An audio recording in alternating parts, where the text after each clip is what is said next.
It's KFI AM 640, and you're listening to The Conway Show on demand on the iHeartRadio app. KFI AM 640, it's Conway Show. The rains have gone. The fires are gone. And I think we're in for a beautiful weekend where you don't have to worry about either.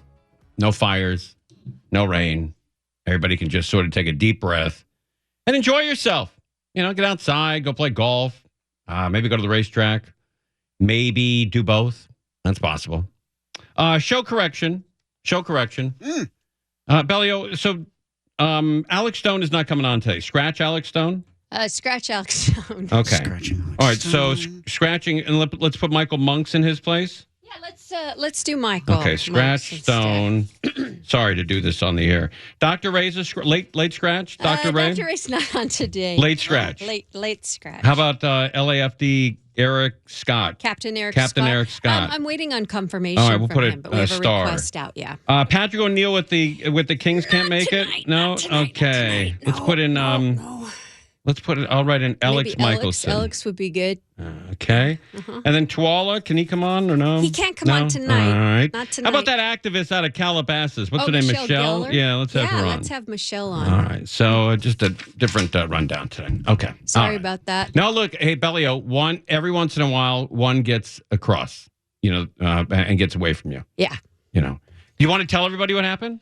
So I printed the correct rundown, Brian. but I like to print them in color, Okay. and I forgot to do that. And so when I went back to reprint, I decided not to wear my glasses. Oh no. And then you came in and after you did your cross with John, and you said, why are we having Tuala on promoting something we did 2 weeks ago? Right. And I said, is that a question or a statement?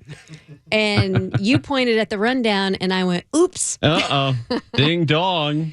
Ding gone. So that was from another day. It was from 2 It was weeks ago. from 2 weeks ago. Yeah. Wow, that was a hot show. Yeah. Oh, look, I really think we should was. just rerun that show. Well, it's what we promoted. Yeah. What the Why hell? not? But this is a great show, too. Oh, thank you very much. All right. Well, okay. So that's a wrap on that. We'll move on with a different program. Okay. It's Valentine's Day. I heard a statistic today. Let's do a quick whip around. You ready, Stefouche? I heard a statistic today that online. I was watching a YouTube. Here's a great question. In Los Angeles, in the city of Los Angeles, maybe it was LA County. I think it was the city of LA. How many gifts are given to women that are stolen? What percentage of gifts that are given to women on Valentine's Day are stolen? Either a watch, flowers, candy, stickers. You mean before they got them? Before they gave them to the woman, they were stolen from a store and then given to a woman as a gift. What percentage of guys are giving their women stolen merchandise for Valentine's Day? Steffaroni, Tony, what percentage? 20%. 20%. All right. Crozier. I'll go 12%. 12%. Bellio. I think it's like 45%. 25%. Okay. Angel. I think that 33.3% are keeping it hot. Okay. All right. The actual answer, 87%. No way. Wasn't that crazy? Oh, my gosh. 87? 87% of crap given to women today has been lifted. From either a store or a mall or I don't know where it is. That seems Or like high. a family member? I don't know. It seems high. Seems So high. Steph stole all those flowers? Right, but then I looked at the stat again and I did some more research. And then as I was coming into work, I said, okay, we're going to do this as a whip around, but I still think that number is really low. Low? Yeah, I think it's like 95%. Because guys go for it in this city. I don't know if you notice, every night there's a home being robbed.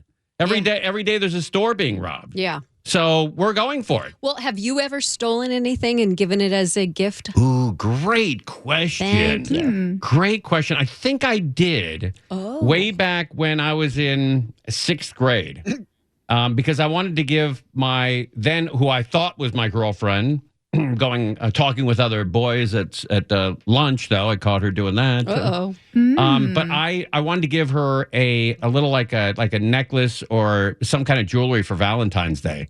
and I I took it from my mom. Yeah, see? That Wow. counts as stealing. Yeah. That does. You're right. Yeah. Okay, so I take it from my mom. I give it to her. She loves it. And then my mom raises holy hell about 2 weeks later. She We've can't been find it." robbed. We've been robbed. I'm like, oh, what do you mean we've been robbed? She goes, my very expensive chain is missing. I'm like, really? How much is that chain worth? She's like, $4,000. Your dad gave it to me on an anniversary. I'm like, oh, no, I got to go get that chain. I got to get that chain. So I go to her house, and the mom answers, right? And I know the mom. Mom was pretty cool. And I said, hey, is your daughter home? And she goes, no, she's over at Pam's house. I said, oh, okay. I said, I got a dilemma. And she said, let me guess what it is. I said, what do you think it is? She said, that very expensive chain you gave my daughter. And I said, yeah. Because it turns out this girl that I thought was my girlfriend, her dad was in the jewelry business. It had a store downtown LA. And so the dad looked at it and said, this is a $4,000 or $5,000 chain. This is not something you'd buy at a drugstore. And so she gave it back to me. And she said, she goes, I'll make it good with my daughter. I'll tell her what happened, but take this back to your mom. And I walked out of there feeling a half-inch tall. That I had to go retrieve. Yeah. A girl that I thought was my girlfriend. There's no way she's going to stay with me. No. When I'm picking up gifts from her and taking them back. There's no way. What was her reaction when she found out? You know what? I saw her in school, and she sort of just said, my mom told me what the problem was. And I said, okay, that's cool. But it always put distance between us. Always put distance between us. You know, if my mom was a really good mom, she would say, hey, this might be the last girlfriend you ever get. Keep the chain. Let her keep that chain. There's no way a guy with a stutter and a lisp, guy who's like 8 pounds. Wow, thanks, Mom. Love you too. There's no way you're going to get chicks in life, buddy. You gotta hold on when you can. And then it turns out 4 or 5 years later, I'm doing runway modeling. So how about that, Mom? How about that? All right, we're live on KFI. Clunky start. We'll get it going here when we come back. Anyway, happy Valentine's Day. You're listening to Tim Conway Jr. on demand from KFI AM 640. All right, Michael Monk's very talented reporters with us. How you, bub? I'm well. Good afternoon to you. Nice to see you. Likewise. You're on today's rundown. You weren't on the earlier one. You got the. Bellio told me to meet you at 4:20. I didn't know it was a segment. I thought we were going out back or something. Oh, well, we could. What the hell? Roll around a little bit. So you're doing a huge special this weekend. We are. We're doing a special on the wildfires. It's been about 6 weeks since these things started, and so we are taking a look at what happened and what happens now. It's called LA Fires, A Path Forward, Saturday night at 7 o'clock. It's 2 hours, so we're exploring a lot. We're talking about some of the coverage as it came out. We're talking about the victims, people who lost their homes, what that experience has been like. And then some of the stuff we all lost, the historic landmarks, the restaurants we loved, the historic buildings that meant so much to those communities that were just wiped out. And we have various other conversations with government officials about their response. Have we learned anything about this situation? The founder of the Watch Duty app about the importance that thing has had to people's lives as the government alerts kind of went awry. The giving spirit of Los Angeles. Good. During this, it's going to be a good 2 hours for folks to tune into. I must say that this takes the wind out of me. I was born and raised literally 8 miles from where I'm sitting right here. And so I'm a valley country rat from the flats, and I know the valley pretty well. I know the city not as well, but I know it pretty well. And to go through the fires is depressing because it's not like I moved here from Florida. I was born and raised here, so this is the only home I know. And then to go through the fires was depressing. But what really makes me crazy, and I don't know the answer to it, other than, I don't know, throwing them away for a long period of time. I think the black eye that we'll have forever in this town is not so much, look, the fire was horrible, the aftermath was horrible. But I think what really puts that final nail in the coffin is the looting. The looting that went on in this city is so effing embarrassing that we grew up around these people who are doing that. This is one of those situations that has brought out the worst. We had the officials come out and say right away, do not loot, We not shouldn't even have to price say that. Well, exactly. But you're aware of living Right. in this society, and so those warnings are necessary, and it's been proven to be necessary because they've made arrests of people doing it. Right, but let me ask you something, Monks. You come from Kentucky. Yeah. Did you have any disasters there? Any floods, fires, natural disasters? Oh, sure. Floods and tornadoes and those sorts of things. Tornadoes, right? Yeah, tornadoes coming through Lower Ohio, the East Valley there, or the Ohio Valley there. Was there looting afterwards? No, not at any large scale. Certainly, it's not as densely populated. Of course, there's a lot of people here. Or maybe people behave. A little bit better. Yeah. Yeah, I mean, we got other kinds of crimes in Kentucky. Have you ever been to a cockfight? They're illegal, so don't say yes. I've not been to one, but I know that they happen. They used to happen in the Inland Empire, and I know I don't know anybody who's been there, but I imagine the racetrack. I've run by a couple of guys who've been to some. Yeah, for sure. But no, I mean, there are certainly maybe per capita, are there more people who are bad in LA County than there are in Kenton County, Kentucky? Probably. Just taking a little glance. Yeah. Sure. Yeah. All right, so it's 7 to 9 p.m. LA fires a path forward. Yeah, and here's why. Because we want to take a look at what has happened and then what is happening next. And that's why we talk to some of the government officials about what they've learned, because it has been such a challenging disaster. But we also wanted to take a look at what happened as it happened. We'll talk about our own coverage a bit and what that was like, covering what has become one of the most significant events in LA history unfolding on our airwaves. I talked to you a bit about coming in on some of the overnight shifts and dealing with this because, you're a guy on the radio here and you know Southern California very well. So you understand especially how significant an event like this has been and how much it means to lose what we've lost. We had Rick Caruso on yesterday, and he's put together a foundation to help LA come back. And I said to him on the radio, I said, hey, how do people donate to this foundation to help you raise money and do great work? And he said, we're not taking any donations. That's when you know it's a legitimate guy who's not taking any money. He's going to supply the money. He's got wealthy friends to do it. They don't need money. They're moving forward. I think that's great. Something that we're going to be needing to keep an eye on as a news organization and other news organizations is all of those different types of foundations and charitable groups that are popping up. What is the money going to be used for? Who needs it? How do they plan to use it? Because there are folks who want to rebuild their beautiful homes. There are folks right now who need to eat also. So we're going to need to know what that means. And while there are rich people like Rick Caruso who are able to tap into other rich people to create massive foundations right at the go, there are other organizations that still do need cash contributions. We talked to one of them as well. That is correct. All right, so Saturday night, 7 to 9 p.m., right here on KFI. It's going to be, are you going to repeat it as well? Yeah, it's going to be on Sunday afternoon for people who miss it. It'll be on 2 to 4 on Sunday. And if you can't catch it when it airs over the weekend, of course, we will have it at KFIAM640.com, and it will be available on the iHeartRadio app. I am totally embarrassed to ask you this question, but can I try that sweater on? Yeah, it's an oversized sweater from Nordy's. It's beautiful. You know, you were making fun of my clothes, 2 weeks ago? You said, what was it? I've done a Oops, I'm 180. casual? Isn't this, do you want to put this on? No. It's very big and comfortable. During the break, I'd like to try it on, though. Yeah, sure. Okay. But secondly, another thing I'm embarrassed about is what's on Sunday here at 2 to 4 that's preempting. Well, we usually have a rotating cast of characters who fill in for a couple of hours. You might hear Marla Tellez from Fox come on. Yeah, your good buddy Mark sometimes does that. Mark Thompson. Yeah, it's a rotating cast of characters on Sundays. Now, Saturday night, 7 to 9 is always me.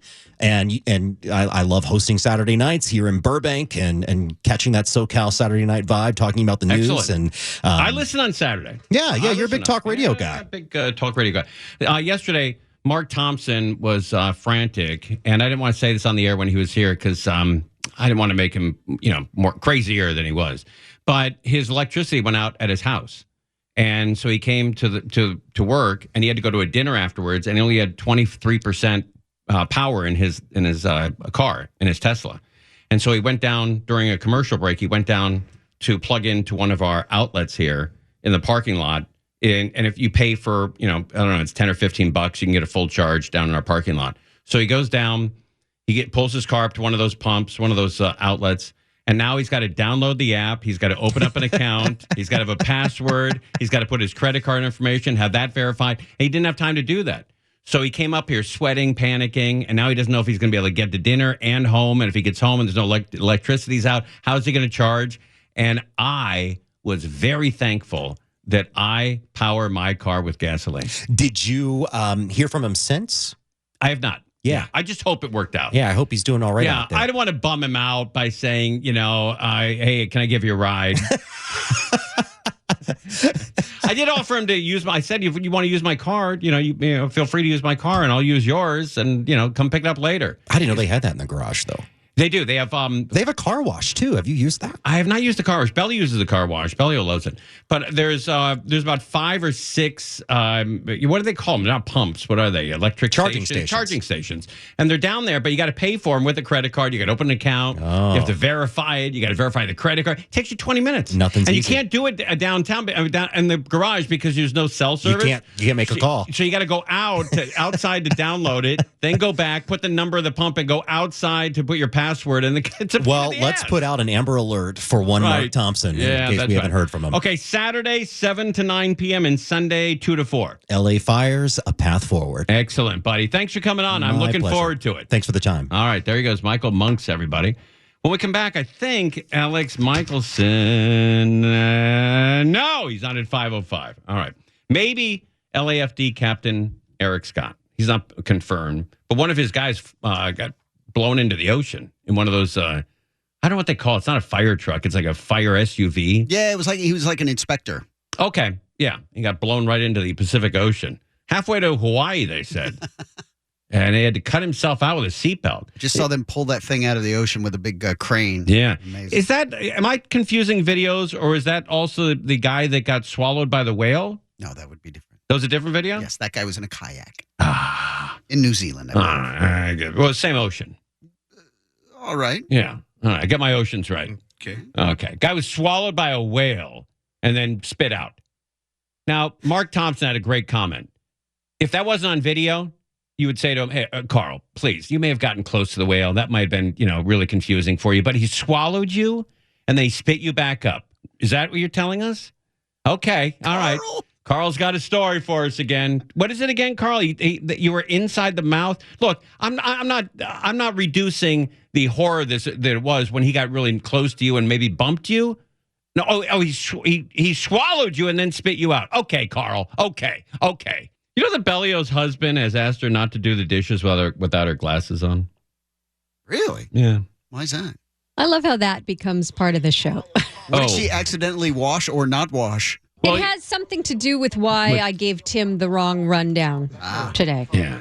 Blind Mrs. Wiggins. Because we have, which opened up something interesting about Tim, since he's going to say things about me. Okay. Say things about me, like in third grade. He said something about me. He's saying something about me. Miss Bernstein. Miss Bernstein, he just said something about me. Miss Bernstein. Timmy started it, Miss Bernstein. Because there are some things that do not belong in the dishwasher. Like we have some ceramic mugs that you're not supposed to put in the dishwasher, and there's some wooden spoons. And if I don't have my glasses on, I miss a lot of stuff. So I told that to Tim, and then he's like, goes on this whole riff about like. Well, Jen, my wife did the same thing. She said, "Oh no, you can't put this, or this in the dishwasher." I said, "Sweetie, then put it in a bookshelf, and let's not use it." Because I'm not separating what goes in that dishwasher. Yeah, everything goes in. Wooden spoons do not belong in the dishwasher. And you said, what about wooden cutting boards? I'm like, no, they all go not in. at all. No. They all go in. No, it breaks the wood. I don't give a rat's Warps the ass. They all go in. But you know why you put stuff in the dishwasher? To wash it. To sanitize it. No, you can wash dishes in the sink, but you can't sanitize them in the sink. The dishwasher gets to 300 or 400 degrees. And for a half hour, and that takes all of the viruses and the filth and the bad food off of them and sterilizes them. That's why you use dishwashers. That makes good sense. Yeah. So with the flu coming around, don't do the dishes and put them up on that stupid granny plastic rack near the sink where all the water, has to be funneled back into the sink on that stupid tray underneath. Don't do that because those dishes will never really be sanitized and clean. Use your dishwasher unless you enjoy the flu. If you love the flu, keep washing by I hand. hate the flu. Keep but what washing about by hand. my mugs that No, do not belong in the dishwasher? No. Then put them in a museum. How about I sanitize them somehow with really hot water? You can't. With cutting boards, it's lemon, vinegar, hydrogen peroxide, all those things you can use for wood Or to sanitize. Dishwasher. No, If it not, if you breaks don't want. them. Well, yeah, if you Then, plan yeah, on just replacing destroy them it. very That's quickly. fine. Yeah, but the cutting board we bought was $9. If I could use it for a week, it's Right. worth it. Okay, Right, so yeah. then you're going to have to pay for the next board. Yeah. Wow. Huh. Wow, look at him drawn down. Ooh. Steph went hard on Just you. saying. Sassy. Guess who's going to be paying for the next one? Miss Bernstein, he's doing it again. I got to get Steffu's a shirt. Yeah. It says what? 3D house of obvious comments. You're going to put it in the dishwasher? Sanitize it. Sanitize it first? All right. I think the fires and the floods and everything are over for now, which is great. So we can go on to other things like Petros and money. Talking about our show. Hey, they gave us a shout out. That's great. Petros and money. And Tim Cates, of course, the producer over there. And, Tim Conway tried to ridicule me. What? Oh, I thought it was going to be a compliment. Oh, no, it's an on-air fight. Bad I don't start. like those. And, Tim Conway tried to ridicule me like it wasn't enough about the weather. It was all about you. Okay. What Petros did is he went out and he filmed himself out near the LA River. And you didn't really see the LA River in the background. You sort of see it, but you don't really get a feel for how much water's in there. And I'm just saying I have a different method. When I go out and video the LA River, it's all the LA River. I'm barely in it. I don't even think I was in our last clip. But that story's not me. The story's the river. But Petros was the story. People can see Petros's video on our Instagram Oh, at good. Conway Show. Maybe we should put the river video I did, compare it to the river video he did. Oh, they're all over our Instagram. right, Check it out, okay. everybody. All Scroll right. down. Scroll down. How far? Well, Tim, I Like- mean, I guess I could look. Can you put it up on top? Yeah, I can. I can pin it. Thank you. All right. Do you have your glasses? Oh, I'll get them. All right. I'll Thank you. get them. All right. How And, you Tim gonna, Conway. how you going to find them, by the way? That's I'll have somebody with good eyesight find them. okay. It's like we have 5 remotes for our TV and our stereo in our living room, and I didn't realize this until last night. One of the remotes is just to turn another remote on. No. Isn't that crazy?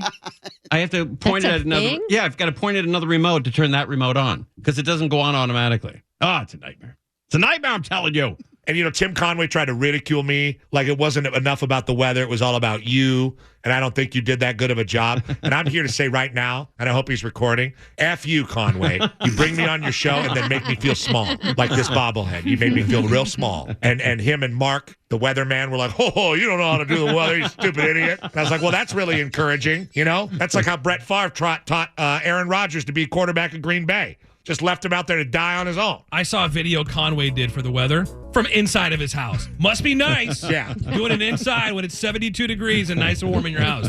Get out there. Well, with the Conway elements. brought me on to ridicule my, he was a little, and to be honest, I don't want to make a thing out of it, but he seemed a little jealous, Of course. if I had to guess. You became a social media star. Right. He's like, oh, well, you made it all about you. And it's like, What was he? What was the? Ow, what was the shots term? fired. What term did he pull back and not use? Get out there. well, with the Conway elements. brought me on to ridicule my, he was a little, and to, Was a little what? he was a little, and, What term did he not use? he was a little, and to be honest, I don't want to make I it. don't know. I'll go find We'll out. have him on at 6:05. Is he coming on today? Is that the right? He said he would. Okay. All right. Petros is We'll great, see. man. I love how angry he gets. He goes, what's his name? Bill Burr said that his wife accused him of going to a restaurant, and she said, "How come you always go 0 to 100 in 2 seconds?" And his response was so great. He goes 0 to 100. He said, "I'm never below 75. I don't go 0. I've never been at 0. I start at 75." You're listening to Tim Conway Jr. on demand from KFI AM 640.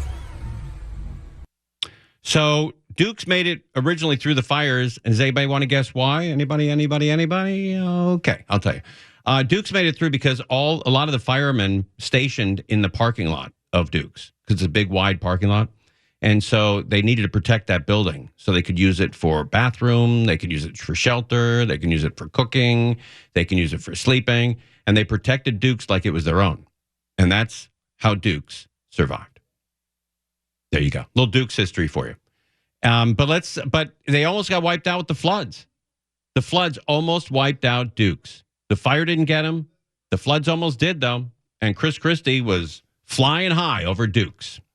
Right now, back to the cleanup efforts underway after yesterday's powerful storm. You're looking at the muddy mess the crews are trying to clear in front of a popular Malibu restaurant. Let's go to Air 7 and Chris Christie. You are over Duke's right now. Wow, Chris, what a mess. What a mess is right, Colleen. The famous Duke's, which was spared during the fires, has been inundated by mud. At least the parking lot has, and the front doors are completely shut. We don't know if the inside of the dining room was affected, but there are now dozens of people now trying to mop this mud up. Incidentally, they are already making some real progress on PCH itself as they've created some space to get by. But again, this entire area inundated with mud yesterday during those torrential rains that came through here, and you can see it is quite a sight as they make some pretty steady progress less than 24 hours after those rains. Colleen, back to you. That's amazing, Chris. Oh, gosh. Wow. All right. You know what? We have time. I'm going to tell you a story about the Duke. The Duke.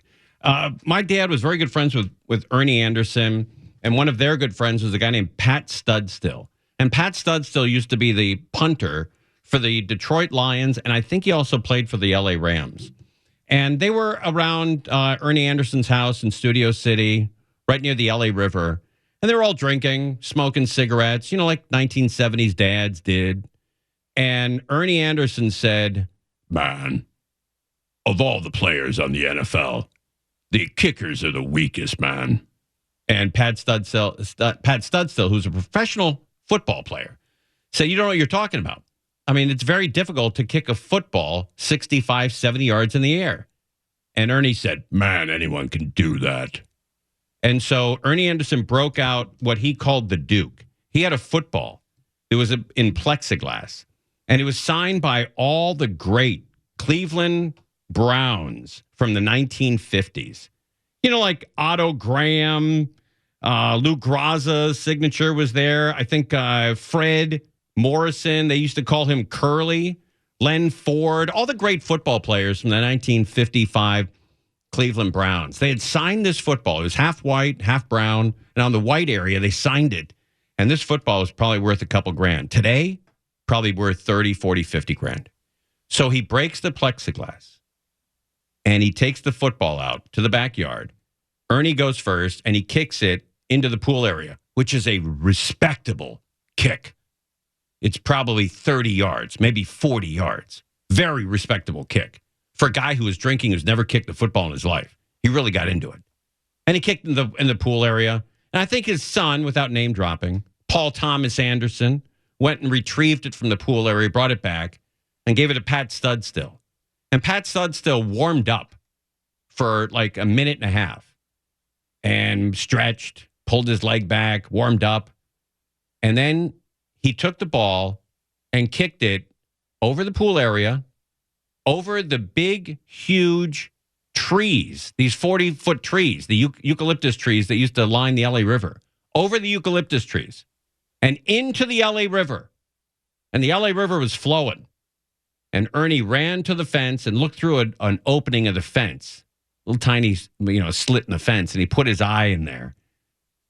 And all you heard was, "Oh, man, there goes the effing Duke." That was the name of the football, the Duke.